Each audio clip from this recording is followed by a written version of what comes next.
आज हम विनय के पद से लिखित कार्य करेंगे। आप लिखेंगे विनय के पद कवि तुलसीदास, पंक्तियों पर आधारित, हेडिंग देंगे, फिर आप लिखेंगे। बच्चों, ये पहली पूरी पंक्ति आप इसे अपनी नोटबुक में उतारिएगा और इससे क्या प्रश्न है वो मैं आपको बता रही हूँ। पहला प्रश्न है, प्रस्तुत पद में किसकी बात की जा रही है, वह कैसे उदार है। उत्तर लिखिएगा। प्रस्तुत पद में तुलसीदास के आराध्य देव भगवान विष्णु के अवतार राम की बात की जा रही है। बच्चों, आप सीधा उत्तर भी लिख सकते हैं कि प्रस्तुत पद में श्री राम की बात की जा रही है, पर वाक्य अच्छे होते हैं तो आपको अंक भी अच्छे मिलते हैं, इसलिए आप लिखिएगा प्रस्तुत पद में तुलसीदास के आराध्य देव भगवान विष्णु के अवतार राम की बात की जा रही है।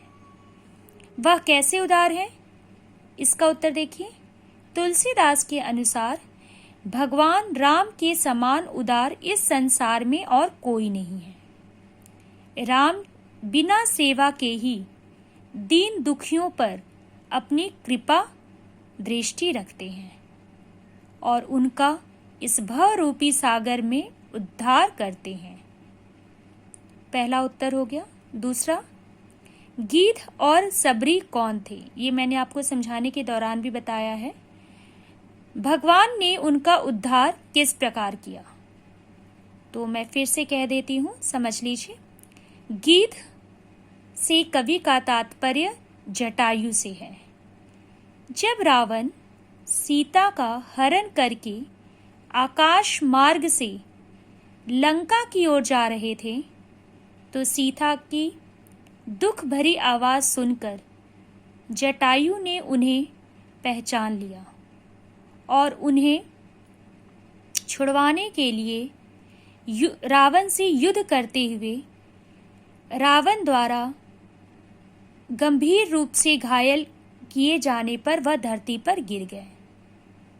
सीता को खोजते हुए जब राम वहां पहुंचे तो घायल जटायु ने राम को रावण के विषय में सूचना देकर राम के चरणों में अपने प्राण त्याग दिए और मोक्ष की प्राप्ति हुई। ये हुआ आपका गीध का परिचय। अब सबरी देखिए, पैराग्राफ चेंज करके लिखेंगे आप। सबरी एक वनवासी सबर जात की स्त्री थी।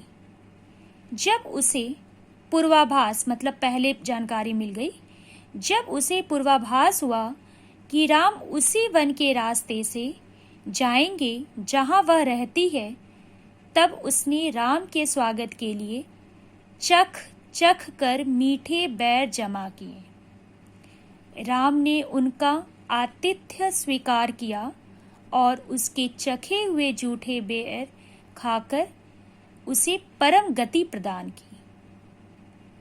ये उत्तर पूर्ण हुआ बच्चों। भगवान ने उनका उद्धार किस प्रकार किया, तो ये आप इसके परिचय में ही आपने बता दिया है।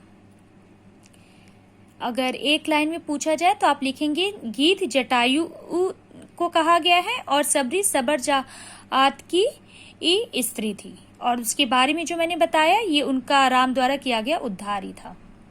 अगला प्रश्न है, भगवान राम ने विभीषण के प्रति किस प्रकार उदारता दिखाई।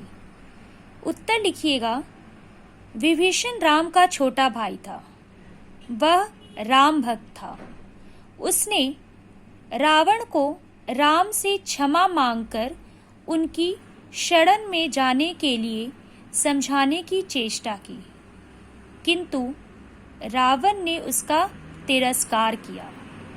रावण के दरबार से अपमानित होकर विभीषण को लंका छोड़कर राम की शरण में आना पड़ा।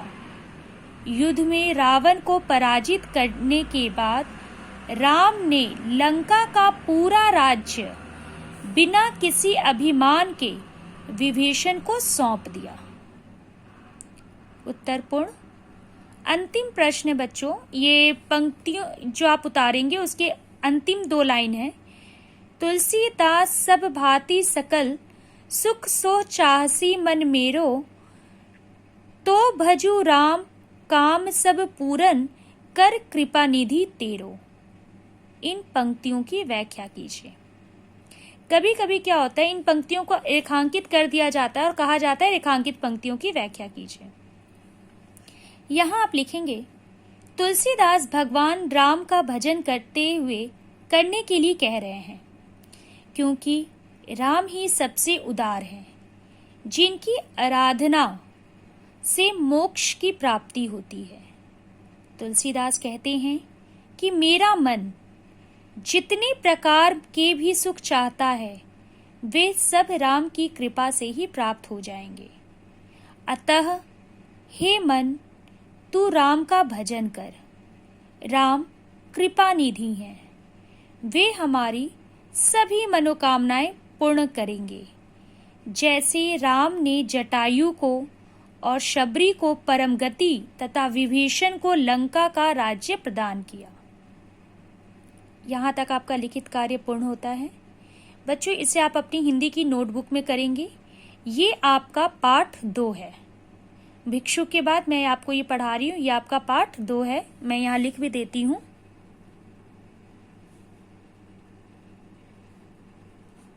विनय के पद, ये आपको ज्यों का त्यों उतारना है। पूरी पंक्ति उतारिएगा, फिर प्रश्न उतारिएगा और जैसा उत्तर समझाया है फिर आप अपने अनुसार उसके क ख ग देकर उत्तर लिखेंगे। यह पाठ आपका पूर्ण होता है।